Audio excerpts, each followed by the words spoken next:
নমস্কার বন্ধুরা, ঘরোয়া রান্না বাই চৈতালিতে সবাইকে স্বাগত জানাই। আজকে একটা ভিন্ন স্বাদের রেসিপি নিয়ে এসেছি। কি বলুন তো, চলুন দেখে নিই। নিয়ে এসেছি লাউয়ের খোসা বাটা।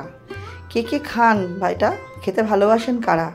যারা যারা কিন্তু ভালোবাসেন না, লাউয়ের খোসাগুলো ফেলে দেন, অবশ্যই কিন্তু ভিডিওটা দেখবেন। লাউয়ের খোসা কিন্তু আর ফেলা যাবে না, এইভাবে বানিয়ে খেয়ে দেখবেন, দুর্দান্ত হয় খেতে। আমি গ্যারেন্টি দিচ্ছি, একবার খেলে স্বাদ ভোলা মুশকিল। অল্প একটু নুন দিয়ে খোসাগুলো গরম জলে আমি হালকা একটু ভাপিয়ে নেবো, সেদ্ধ করার মতো নয়। ওই মিনিট 2-3 মতো আমি এটাকে রেখেছিলাম। দেখুন ভালো মতো গরম হয়ে গেছে। জলটা ছেঁকে নিলাম। ছেঁকে নিয়ে এটা আমাকে মিক্সিং গ্রাইন্ডারে গ্রাইন্ড করতে হবে।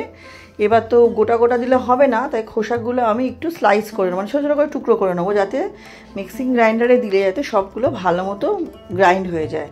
আর এতে বন্ধুরা খুব অল্প মশলা লাগে, একদম বেশি মশলা দিতে হয় না। দেখুন লাউয়ের খোসাগুলো নিচ্ছি।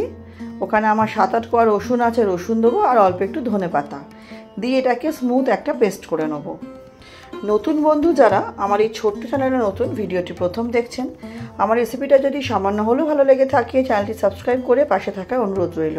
নিত্য নতুন রেসিপির আপডেট পেতে পাশে থাকা বেল আইকনটি প্রেস করে অল নোটিফিকেশানটা অন করে দেবেন, যাতে আমি চ্যানেলে যখনই নতুন নতুন রেসিপি আপডেট করব সবার আগে আপনাদের কাছে নোটিফিকেশানটা পৌঁছে যাবে। দেখুন বন্ধুরা, আমার একটা লঙ্কা ছিল বলে একটা লঙ্কা আর লঙ্কা বাটা দিলাম 1 চামচ। ঝালটা অবশ্যই আপনাদের স্বাদ অনুযায়ী দেবেন। বাটাটা হয়ে গেছে। এবার কড়াইতে তেল গরম করে ওর মধ্যে দিয়ে দিলাম কালো জিরে আর শুকনো লঙ্কা ফোড়ন দিয়ে ফোড়নটা কয়েক সেকেন্ড হালকা ভাজা ভাজা হয়ে এলে যে মশলাটা বেটে রেখেছিলাম সেই মশলাটা আমি এর মধ্যে দিয়ে দেবো। ঝালটা কিন্তু অবশ্যই আপনাদের স্বাদ অনুযায়ী বাড়িয়ে কমিয়ে নেবেন বন্ধুরা। লাউয়ের খোসাটা বাটাটা দেওয়ার পর তেলটা খুব ছিটকাচ্ছিল, তাই আমার উচিত ছিল আগেই নুনটা দেওয়া। যাই হোক, তেলের লাউয়ের খোসা বাটা দিয়ে আমি নুন আর হলুদ দিয়ে দেবো একটুখানি ওপরে। ব্যাস, এই মশলাই বন্ধুরা, আর কোনো মশলাই দিতে লাগবে না। এতটাই অপূর্ব স্বাদের খেতে হয়। আর মিষ্টির জন্য আমি এখানে গুড় ব্যবহার করেছি। আপনারা চাইলে চিনি ব্যবহার করতেই পারেন, গুড়টা স্কিপ করতেই পারেন। এত অপূর্ব খেতে হয় বন্ধুরা, গরম গরম ভাতের পাশে কি বলবো, দুর্দান্ত হয় খেতে। লাউয়ের খোসা তো খাওয়া ভালো, এমনিও ডক্টর সবুজ সবজি খেতে বলছেন। আর হালকা ব্লাঞ্চ করে জলটা আমি ফেলে দেওয়ার কারণ হচ্ছে লাউয়ের খোসাগুলোও হালকা একটু নরম হলো। আর সবসময় তো সবজি একটু করে খাওয়া ভালো, না হলে অনেক রকম কীটনাশক জার্মস থাকে, তাই জন্য সেটাও বেরিয়ে যাবে। নুনটা অবশ্যই আপনাদের স্বাদ অনুযায়ী দেবেন বন্ধুরা।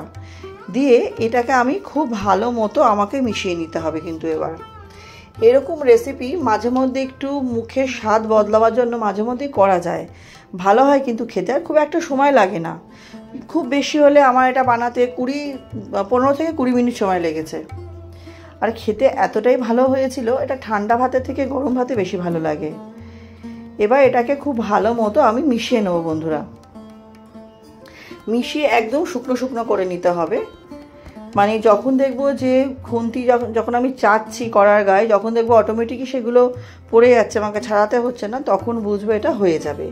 আপনাদের অবশ্যই পুরো পদ্ধতিটা দেখাবো। একটাই অনুরোধ করব, আমার ভিডিওটিতে খুব একটা বড় হয় না, তাই স্কিপ করে না দেখে সম্পূর্ণ দেখার অনুরোধ রইল।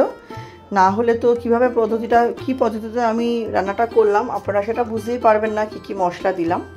রেসিপিটা আশা করছি আপনাদের ভালো লাগবে। ভালো লাগলে অনুরোধ করব অবশ্যই একটা লাইক করে দেখা শুরু করবেন। ভালো লাগলে সুন্দর সুন্দর কমেন্ট করবেন। আপনাদের কমেন্টের মাধ্যমে আরও রান্না করার উৎসাহতা পাই বন্ধুরা। তখন মনে হয় যে না, ঠিক আছে, নতুন নতুন রান্না করে আপনাদের সামনে উপস্থাপনা করি।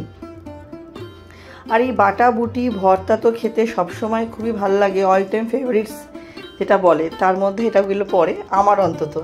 দেখুন অনেকটা এটা কিন্তু শুকিয়ে এসেছে, অনেকটাই সেই জলে ভাবটা শুকিয়ে গেছে। আপনারা চাইলে এই অবস্থাতেও নামিয়ে নিতে পারেন, খেতে দুর্দান্ত হয়, স্বাদের কোনো হেরফের হয় না। কিন্তু আমি আরেকটু শুকনো করে খাওয়াটা পছন্দ করি।